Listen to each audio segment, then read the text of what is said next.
Bonjour à tous. Voilà, je me présente, Christophe Klotz. Je suis le directeur de la responsabilité sociétale d'un groupe qui s'appelle le groupe Liebo, qui est un groupe familial vendéen, ce qui est très important, vous allez voir par la suite, en termes de valeur. Je suis également directeur pour la RSE de Calein.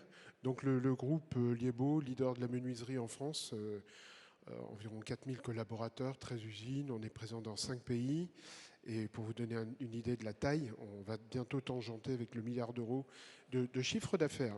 Voilà, donc vous voyez que le titre de cette intervention, pour laquelle je vous demanderai un petit peu prendre un petit peu de hauteur par rapport à peut-être des interventions beaucoup plus techniques, c'est en quoi l'engagement sociétal d'une entreprise peut servir à la performance en termes de rénovation. Alors je vais enfoncer des portes ouvertes, je suis obligé de le faire parce que je me rends compte au cours de mes différentes interventions, et j'imagine que pour vous c'est pareil, que finalement ce qu'on pense être quelque chose de compris par tout le monde autour du dérèglement climatique, eh bien n'est pas aussi partagé que ça. On entend parler, puis on dit oui, mais c'est pas si grave que ça, etc. Sauf que c'est d'une gravité absolue. Évidemment, vous imaginez bien que cette présentation a été faite bien avant cette séance ou bien avant la semaine passée. Et pourtant, regardez simplement ce qui se passe en Europe centrale. C'est absolument cataclysmique. Ça ne s'est jamais produit là-bas. Il va pleuvoir en une seule journée, pour ne parler que de la pluie. Je veux dire 100 à 150 mm par jour, quand vous savez que 400 mm, 500 mm, c'est une pluviométrie annuelle normale pour certaines régions françaises. C'est absolument phénoménal. À côté de ça, on parle de pluviométrie très rapidement, mais vous allez voir, je voudrais faire un focus d'abord sur les vagues de chaleur qui nous attendent. Alors, tout le monde connaît le GIEC, j'imagine, donc je ne vais pas revenir sur le rapport du GIEC. Ce que vous ne savez peut-être pas, c'est que certains groupes régionaux de scientifiques se sont emparés de cette question pour peut-être plus l'adapter à leur région, des régions françaises, pour essayer d'imaginer en termes de projection ce que ça pourrait donner. Et là, je rends hommage au comité 21 Grand Ouest qui a travaillé sur les régions des Pays de la Loire, puisque ça nous touche de près, nous sommes un groupe vendéen, et il a fait des simulations on va dire plus pointues sur ce qui pourrait se passer, par exemple, sur une ville comme Angers. La douceur angevine va en prendre un petit coup, vous allez voir, puisque sur le premier scénario qui est le RCP 2.6, on ne va pas rentrer là-dedans, mais qui est le scénario du GIEC le plus favorable, celui qui consisterait à dire tous les ans on a un Covid, donc on arrête d'émettre des gaz à effet de serre à très grande échelle. Et bien, compte tenu de l'inertie de ce qui est dans l'atmosphère, on passerait de 6 jours en moyenne de jours de très forte chaleur avec tout l'inconfort qui va avec, vous voyez, dans les années 50, 16 jours. L'inertie fait que, quoi qu'il arrive, de toute façon, on va souffrir de plus en plus, notamment en été, de la chaleur. En revanche, beaucoup plus dramatique, c'est ce qui va se passer dans un scénario dit business as usual, le 8.5, qui malheureusement est celui qui est en cours, puisqu'on continue d'émettre de plus en plus à l'échelle planétaire, et les projections à 2025 montrent que un certain nombre de pays, voilà, on ne va pas les citer, vont consommer de plus en plus d'énergie fossile et donc émettre de plus en plus. Nous allons passer de 6 à 32 jours. Et là, souvent, je m'arrête avec mes interlocuteurs pour les dire, attendez, là, on est en 2024. D'ici 20, 30 ans, 32 jours, c'est un mois d'affilée de très forte chaleur nocturne, diurne à Angers à 40 degrés, sans une goutte d'eau. Tout ce que vous voyez autour de vous en termes d'écosystème, et là c'est le biologiste qui parle parce que c'est ma formation de base, tout ce que vous voyez que vous aimez autour de vous, vos jardins, vous l'oubliez. Voilà, c'est aussi bête que ça. Tout va changer. Si on n'en est pas absolument persuadé, vous n'avez pas le push qu'il faut pour changer vos habitudes. Le logement pèse extrêmement lourd dans la balance. Là, vous avez ici, pardon pour tous ceux qui connaissent déjà ces chiffres, là vous avez le niveau actuel qui est autour de 9, 10, 11 tonnes de budget, entre guillemets, pardon, d'émissions de tonnes de CO2 par habitant, par Français et par an. Et vous avez en dessous ce qui serait à atteindre si nous voulions respecter tous ensemble les accords de Paris, à savoir ne pas dépasser les 2 tonnes d'équivalent CO2 par an. Là où c'est beaucoup plus intéressant, ça ce sont les projections de l'ADEME, c'est quand vous voyez la décomposition. Je prends un exemple très simple, votre alimentation, c'est ce qui est en orange. Vous voyez que pour respecter les accords de Paris, il faudrait diviser par 3 notre, on va dire, notre impact. Ça passe par un petit peu plus de, on va dire, de consommation locale, peut-être un petit peu moins de viande rouge. Vous voyez, ce genre de choses. En revanche, si vous regardez ce qui est en bleu ciel, c'est-à-dire ce qui vient du logement, donc c'est aussi bien le bâti que l'usage, vous voyez qu'il nous faudrait diviser par 10, c'est ce qui est attendu, hein, d'après les projections, par 10, enfin, les émissions de gaz à effet de serre. Pour simplifier, c'est bien au niveau du bâtiment et du logement qu'on attend le plus d'efforts de tout le monde, et ce qui explique, évidemment, avec cette projection de 5% par an, et qui explique pourquoi certains groupes, et j'imagine, et j'espère un maximum de groupes, notamment d'une certaine taille, s'engagent de façon volontariste là-dedans. Il y a une évidence, et je voudrais prendre encore une fois un petit peu de hauteur. Finalement, on parle d'inconfort, on va parler de chaleur, on va parler de choses comme ça. Ce qui compte, c'est le bien-être. Ce qui doit être recherché finalement pour l'humanité dans sa globalité. L'humanité, c'est vous, c'est moi, c'est ma famille, c'est mon logement, c'est mes voisins, mes amis, des gens beaucoup plus loin. C'est finalement la recherche du bien-être qui aujourd'hui est un petit peu mise à mal. C'est le bien-être en hiver, le bien-être en été, et Dieu sait à quel point c'est important. Et puis c'est le bien-être de tous, beaucoup plus loin, que ce soit dans les îles Kiribati, où vous savez à quel point les personnes qui habitent dans les Maldives et ailleurs, aujourd'hui craignent la montée des eaux, qui malheureusement va arriver, puisque l'inertie climatique fait que c'est absolument inéluctable. Voilà, mais c'est aussi beaucoup plus proche de nous. Je vous disais, nous sommes un groupe vendéen. Là, vous avez un focus de ce qui va se passer d'ici à la fin du siècle avec la côte vendéenne et puis charentaise telle qu'elle existe aujourd'hui. Et puis en rouge, ce qui sera probablement en zone totalement submersible, voire sous l'eau, d'ici la fin du siècle, avec, là vous reconnaissez peut-être pas, mais la moitié de l'île de Ré, la moitié de l'île de Noirmoutier qui est sous l'eau, tout simplement. Donc voilà, donc c'est bien le bien-être de tous qui est en jeu. Donc pour y arriver, on se dit que la rénovation, elle doit se penser de manière absolument globale. Donc ça passe par les diminutions de consommation d'énergie, garantir le confort d'été, et puis travailler, et vous allez voir, dans 2 directions tout à fait claires pour un groupe industriel comme nous, c'est diviser ou réduire de façon drastique notre impact carbone, d'une part, et travailler énormément, et là vous avez beaucoup d'acteurs aujourd'hui à Energy Meeting, autour de l'économie circulaire, et Dieu sait que nous n'en sommes qu'au tout début. L'hiver, encore une fois, ça peut sembler complètement anodin, mais la technicité qui est derrière et la recherche qui va avec est absolument indispensable. Il faut que nous soyons en capacité de capter l'énergie solaire en hiver au maximum. Ça passe évidemment, et là aussi c'est extrêmement technique, sauf pour ceux qui sont déjà dans ce métier, par à la fois une isolation thermique qui est extrêmement performante, sans oublier un maximum d'apport solaire. Et là, je voudrais juste vous encourager, si vous voulez en savoir plus.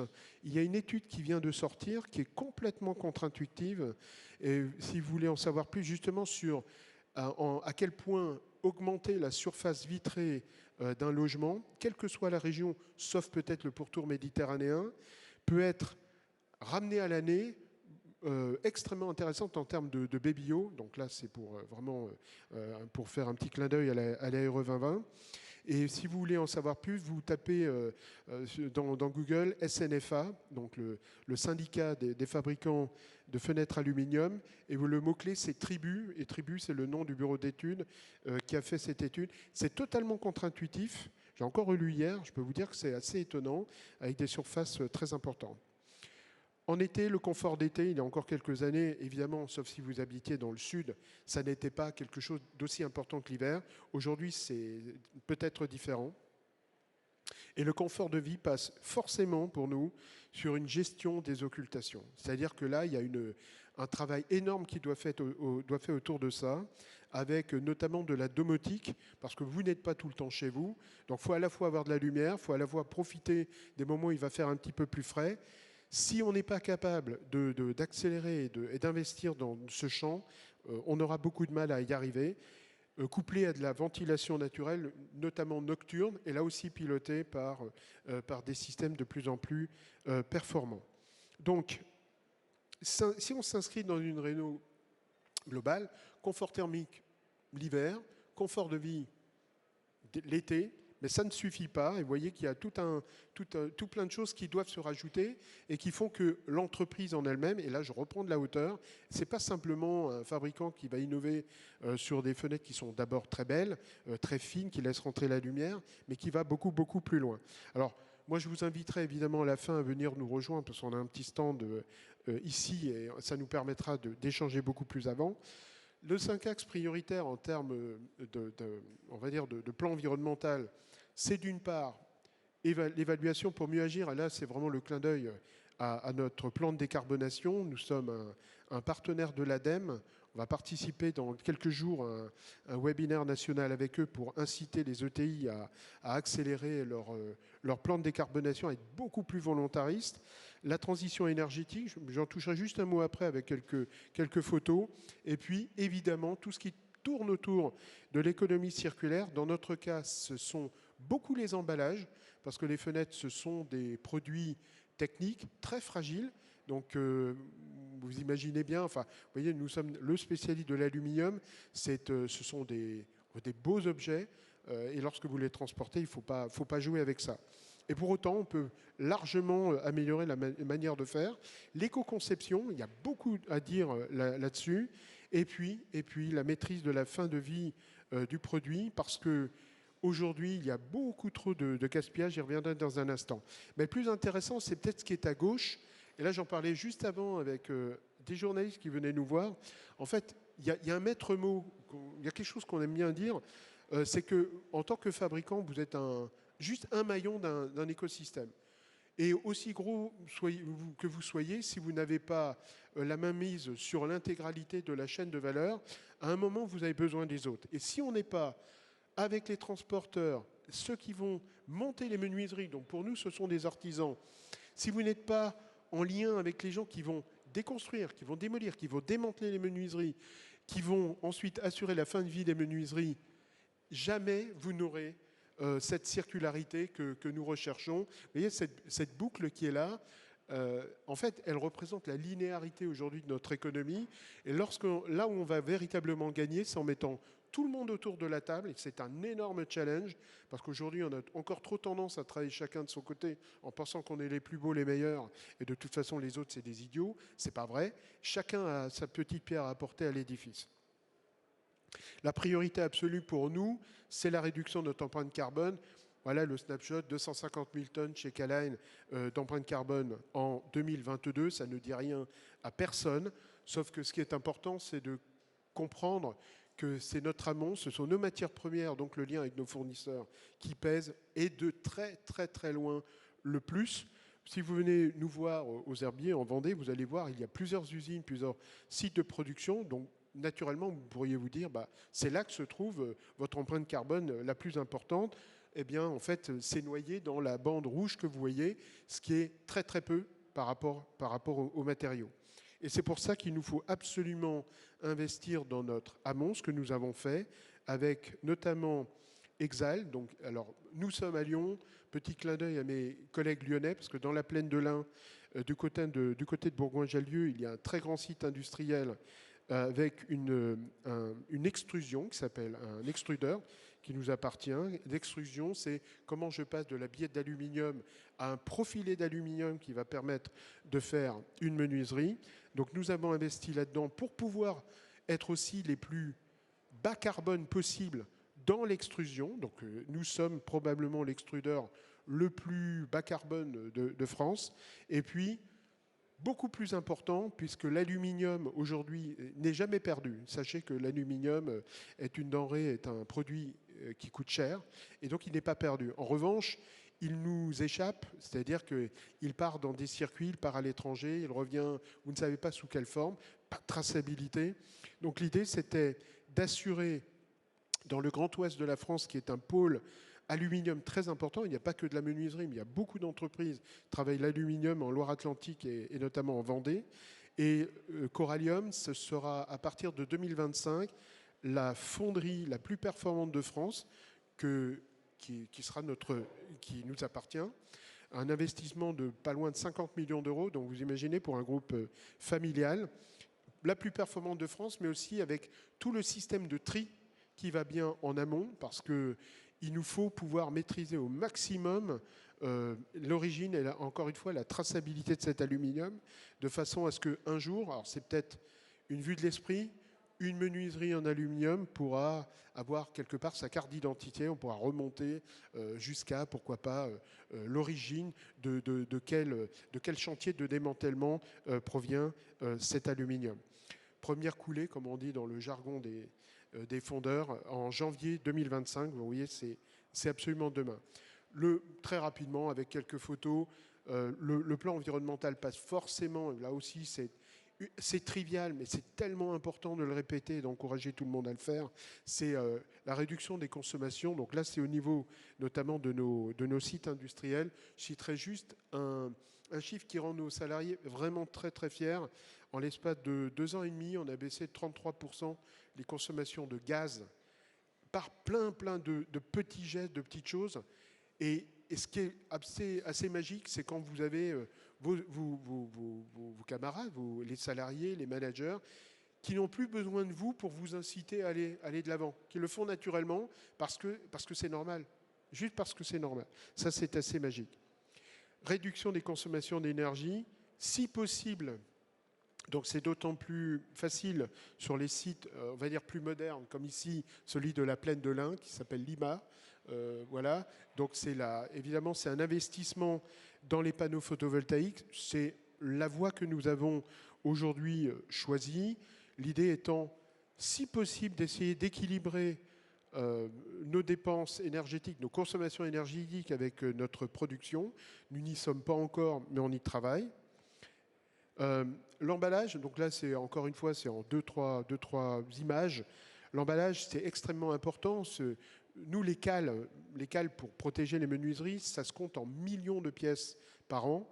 Jusqu'à présent, quelles qu'elles soient, ces cales, c'est un DIB, c'est un déchet banal. Ça atterrit dans la poubelle, ça va être enfoui, ça va être incinéré. C'est pour ça que pour l'instant, même si on continue beaucoup à travailler autour des matériaux, alors tous les matériaux sont forcément recyclables. Donc ça, c'est une base.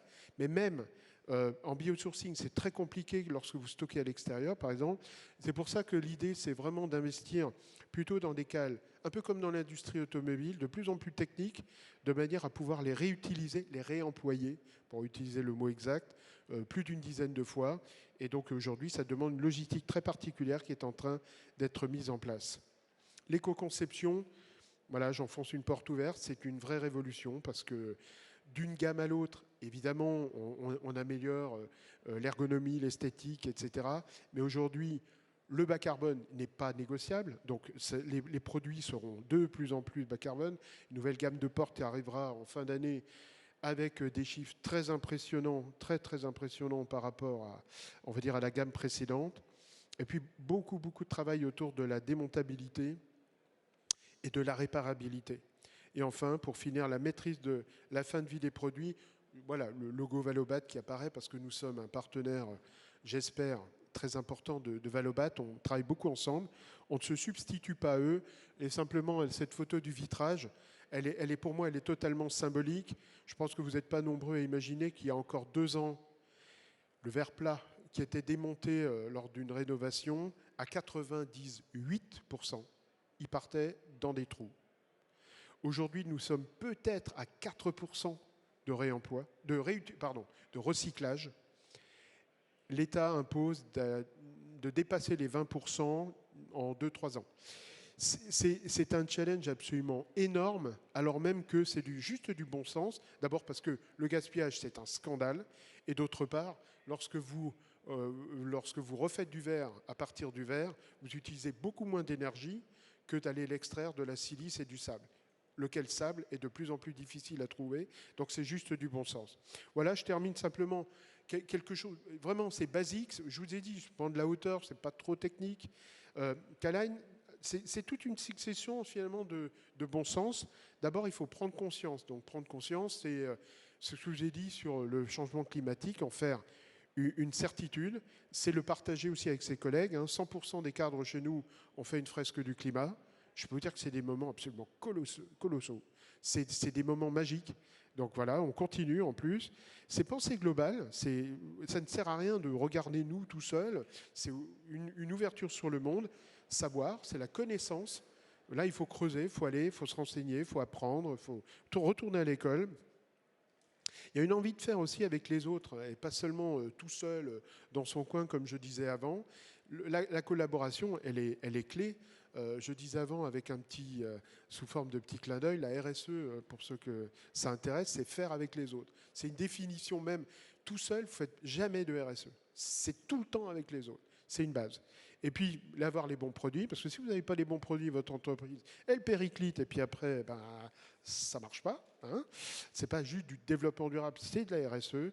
Et puis, à la fin, c'est essayer d'être le maximum humble, faire sa part, et puis essayer d'inciter les autres à faire de même. Voilà, j'espère que j'ai tenu le temps, et je vous remercie pour votre attention. Et puis, vous avez des questions. Si vous avez des questions, ou des commentaires peut-être aussi. Parfois, c'est plus des expériences, parfois c'est intéressant.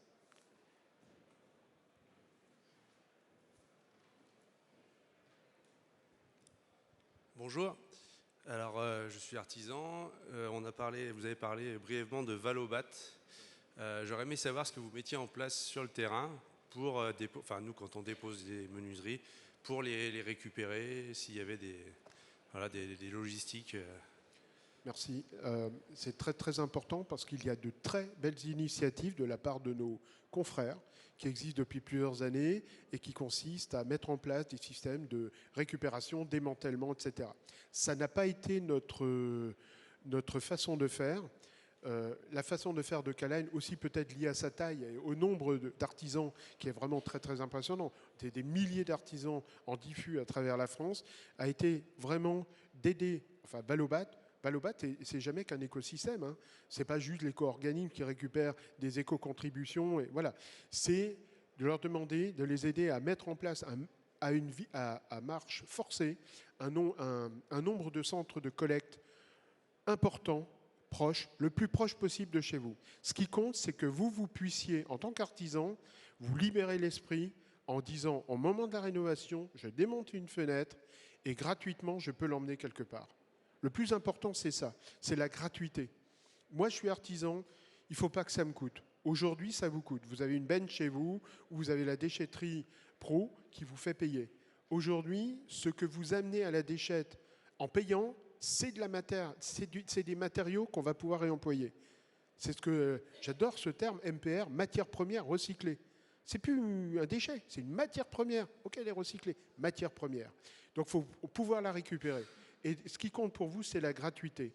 Et très rapidement, si vous avez une taille suffisante, alors pardon du chiffre, mais c'est 5 à 600 menuiseries démontées en rénovation par an, vous obtenez une gratuité totale avec mise à disposition d'une benne chez vous, gratuite, transport gratuit, retraitement gratuit. Il faut être un peu idiot pour passer à côté. Voilà, ça c'est vraiment pour les artisans.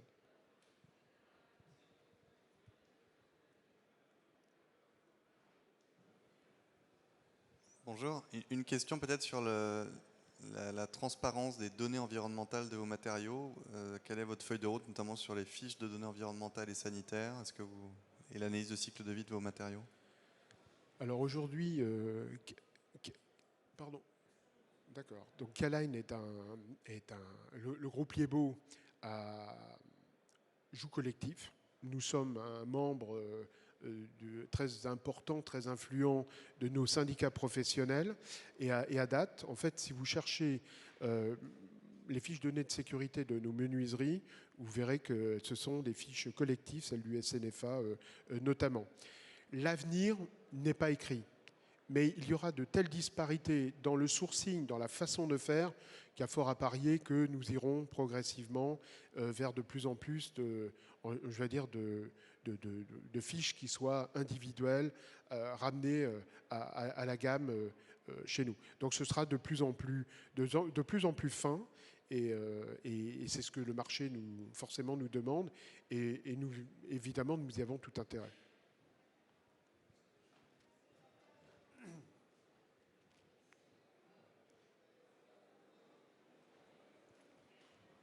Y a-t-il un commentaire peut-être, ou peut-être une recommandation, je ne sais pas. Tiens, vous devriez faire ça.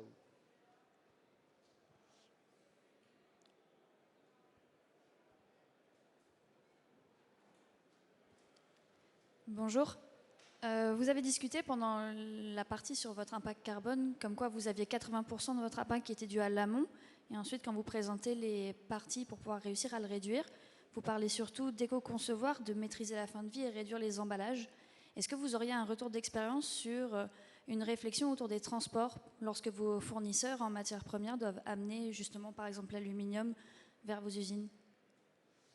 Alors là, sur la partie transport plutôt. La partie transport avant de matériaux ou la partie transport des menuiseries La partie transport des matières premières vers vos usines pour la fabrication. Déjà, rien que le fait d'avoir imaginé, sachant qu'encore une fois, je reviens, il faut imaginer une carte de France. La carte de France, c'est, vous regardez où se trouvent les fabricants de produits à base d'aluminium. Et vous verrez qu'il y a un pôle dans l'ouest de la France extrêmement important, de fabricants de vérandas, de garde-corps, etc. C'est vraiment un écosystème qui s'est créé au cours des 50 dernières années, extrêmement important. Donc vous avez tout intérêt à positionner, en fin de compte, tous les acteurs de la chaîne de valeur le plus proche possible. Et c'est aussi pour ça que cette fonderie dont je vous ai parlé, qui s'appelle Corallium, verra le jour en Vendée. Elle aurait pu être pas très loin, pourvu d'éviter effectivement de transporter extrêmement loin, finalement, des matières qui sont assez pondéreuses et qui sont assez compliquées à transporter. Voilà, c'est tout ce que je peux dire. Après, le sourcing en aluminium, en cette matière première recyclée, à date, il viendra probablement d'un peu plus loin tout en étant français, parce qu'il y a largement de quoi faire. Et puis j'imagine qu'avec le temps, il se créera peut-être un pôle un peu plus important autour de cette fonderie dans l'ouest de la France.